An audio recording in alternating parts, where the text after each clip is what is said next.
నమస్కారం. కనీ పెంచిన కనిపించే ప్రత్యక్ష దైవాలైన అమ్మ నాన్నల గురించి ఆలోచించవలసిన బిడ్డల కోసం ఒక చిన్న సందేశం. తన కడుపులో నువ్వు ఉన్నావని తెలిసిన క్షణం నుండి తను కాటికి పోయే చివరి క్షణం వరకు నీ గురించి ఆలోచించేది, తపన పడేది అమ్మ ఒక్కటే.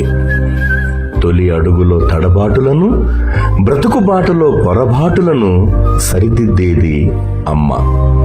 10 మందిలో ఒక్కరు, 100లో ఒక్కరు, కోట్లలో ఒక్కరు, నన్నుగా ప్రేమించిన ఒకే ఒక్కరు మా అమ్మ. ఈ సృష్టిలో అందమైనది నవ్వు, నా దృష్టిలో అందమైనది మా అమ్మ చిరునవ్వు.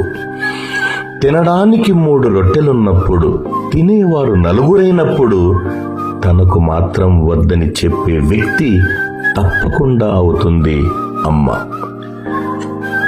అమ్మ ప్రేమకు అవధులు లేవు. అమ్మ చెమట మన భవిష్యత్తు కోసం, అమ్మ కలలు మన ఆశల కోసం, అమ్మ ఆశయాలు మన విజయం కోసం. వెండి తెర మీద రంగులు పులుముకుని వెలిగే హీరోలు ఎందరో, కానీ బిడ్డల ఉన్నతి కోసం వారి గుండె తెర మీద వెలిగే హీరో ఒక్కడే, అతడే నాన్న. నాన్న ఓ చెప్పలేని ప్రేమ.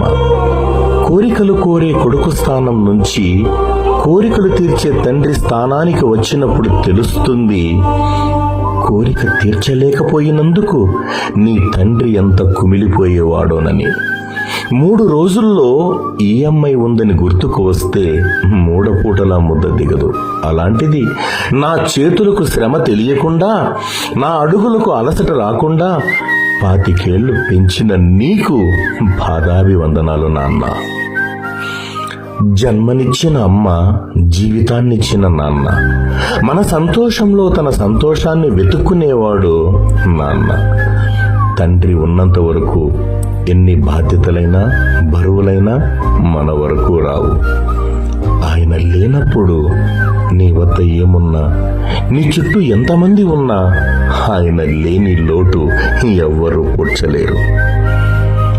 తల్లిని పూజించాలి, తండ్రిని ఆదరించాలి, గురువుని గౌరవించాలి, దైవాన్ని ప్రార్థించాలి, దేశం కోసం మరణించాలి. అందరికీ హృదయపూర్వక నమస్కారం. ధన్యవాదాలు.